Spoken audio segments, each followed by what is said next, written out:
So it's December the 22nd. It's really windy here, but I know this is something that everybody who's watching this is going through even worse because it's really cold with this wind, and of course y'all have had, I think record-breaking cold or close to it.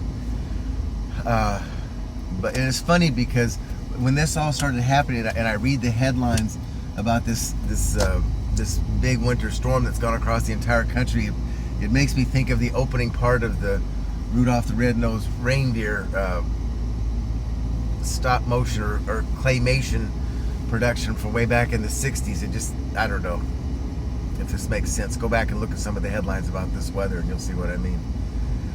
Anyway, I had this thought that I told most of my Christmas stories that I could remember last year, but one just occurred to me this morning. When Uncle Joel was in this, I want to say the 6th grade, and again, he can correct me on this, but I think when he was in the 6th grade, that was, at least where we went to school, 6th grade was still considered part of elementary school. And but anyway, he had a male teacher, and which was unusual back then. Not that men weren't teachers, but generally when men were teachers back then, it was high school or junior high. But it was pretty rare to have a male teacher in an elementary school. And anyway, so I remember because men,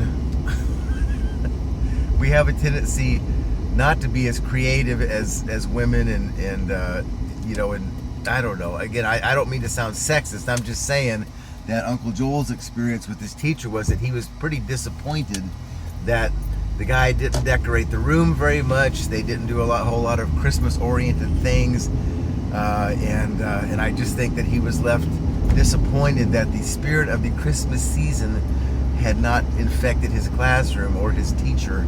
Yeah. Anyway, I don't know. I just thought about that this morning. I thought I'd tell it. Uncle Joel, when you watch this, if I completely misremember this, by all means, please feel free to comment and let me know. Okay, love you, and happy Christmas.